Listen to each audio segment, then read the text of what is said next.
손에 잡히는 기후 오늘의 손잡기 세계 곳곳의 기후 소식을 전해주는 노광준 PD 나왔습니다. 반갑습니다. 네, 안녕하세요. 맨날 만나면서 반갑습니다. 어제 네이처지가 이제 논문만 나오는 게 아니라 뉴스 아티클도 좀 나오는데요. 네. 네이처지 뉴스 기사에 이제 고래 탄소 흡수량을 수치로 계산하고 있는 프랑스 과학자에 대한 인터뷰 기사가 실렸어요. 아, 고래가 탄소를 얼마만큼 들이마시는가. 네. 네. 많은 과학자들이 기후 위기에 대응하는 게 이제 자연 기반 회법, 예. 그러니까 나무가 대표적이죠. 이런 자연 기반 해법으로 고래를 주목하고 있는데 고래 한 마리가 나무 수천 그루가 빨아들이는 탄소 양과 같이 탄소를 흡수하고 있다라는 어머나, 얘기. 네. 잘 못 들어보셨죠? 예, 처음 듣습니다. 네, 저는. 저도 신기해가지고 정리를 해봤는데 오.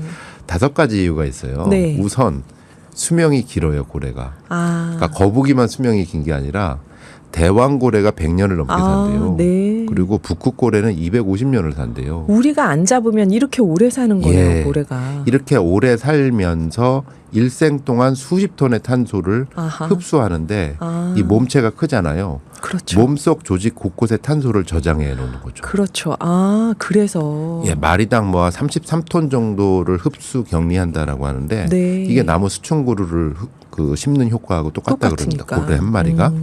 세 번째가 좀 재미난 얘기인데 고래 응가. 네.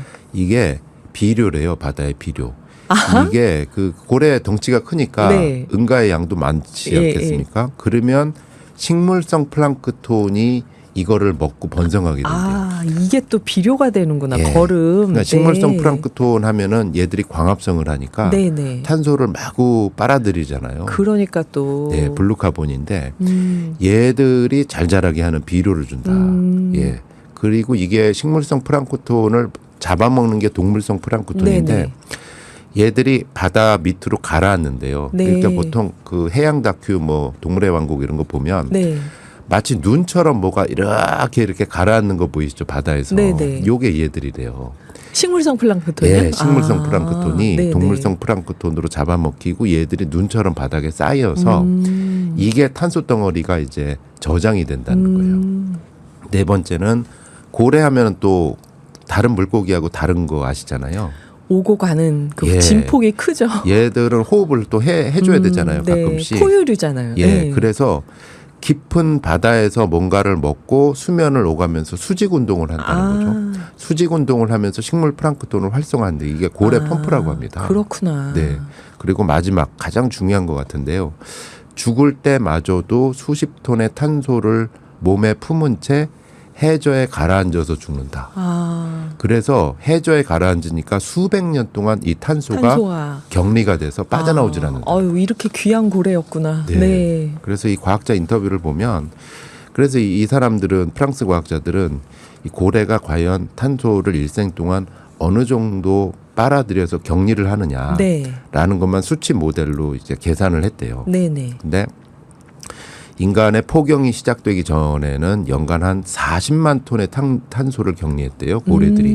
네. 그러다가 이제 포경이 시작되면서 6만 톤으로 떨어졌다 그럽니다. 34만 톤이. 예. 네. 근데 이제 더 이상 안 되겠다 해서 86년에 국제 협약으로 포경이 일시 금지됐죠. 네네. 서서히 회복되는데 회복되는 속도는 좀 적대요. 그러니까 배하고 부딪혀가지고 죽는 고래들도 상당히 많다 그래요. 요즘에는. 아, 그렇겠네요. 그래서 시나리오를 짰는데 2100년까지 그 네. 이제 고래 사체, 그러니까 바닷속에 있는 고래 사체가 격리하고 있는 탄소량을 측정해 보니까 연간 한 17만 톤 정도의 탄소를 격리할 것으로 보인다.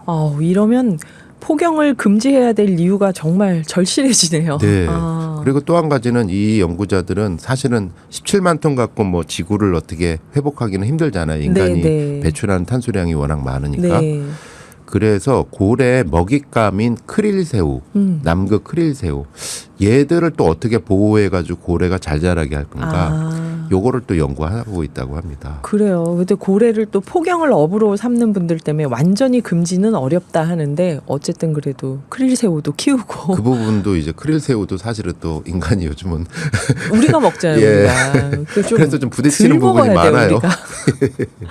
우리가 덜 먹어야 돼요, 진짜. 고래에 네. 대한 이야기는 참 나중에 한번 또 전문가 모셔서 예, 한번 본격적으로 들어보고 싶네요. 얘기해 보겠습니다. 고온 다습한 기온이 지금 기후가 태풍 탓이라고 해서 네, 무슨 그래서 얘기인가 했어요. 사람들이 원래 이제 카논 제6호 태풍이잖아요. 네네. 요게 이제 뭐 워낙 강하니까 시속 176km 정도 된다 그래요. 예. 근데 이게 상하이 쪽으로 가다가 갑자기 방향을 틀어서 우리나라 쪽으로 오니까 이거 긴장한다. 그러니까 태풍 온다 이랬는데 아직 안 오고 있어요. 예상 경로가 오리무중이고 멈칫멈칫하고 있습니다. 그래서 날씨가 지금 이렇게 덥군요. 네, 이제 각국 기상청의 슈퍼컴퓨터가 카논의 예상 경로가 어딘가 예측했는데 네. 나라마다 다 다르다 그래요. 이 기상청장님 말씀이 생각나네요. 우리가 못하는 게 아니다. 우리 그 10위권 아니다 그러셨는데 영국의 기상청 모델 돌려보면 이렇게 예. 나오고 또 유럽 중기 예보센터 모델 돌려보면 이렇게 나오고 또 한국형 수치 예보 모델 하면 또 다르고 예상 경로가 다 다른 거예요. 각 예보에 따라서 태풍 경로가 한 2,000km 이상 차이가 이건 난대요. 문제가 있는 거 아니에요? 슈퍼컴퓨터가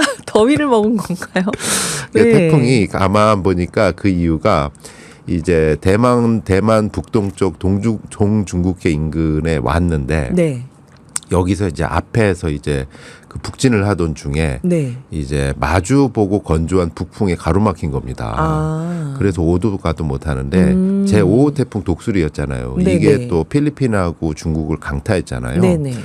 얘가 약해지면서 티벳 고기압과 북태평양 고기압이 세력 균형을 이루고 있는데 이 겹으로 쌓인 두 고기압 사이에 카논이 딱 끼어서 오도가도 못한대요. 아, 그렇군요. 그러니까 세력 균형이 있으니까 어느 한쪽으로 강한 바람이 와야 없어서 되는데. 예. 중간에 끼어서 오도가도 못한다.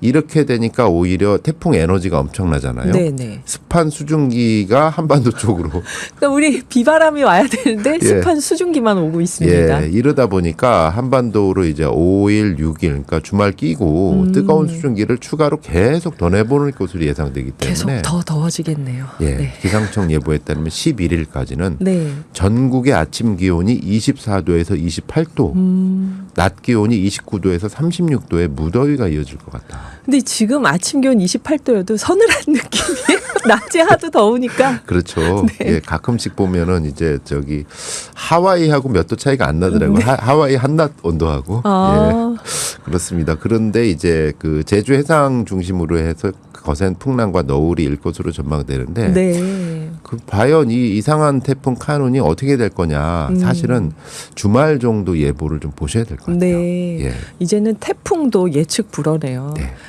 다음은 에어컨. 예.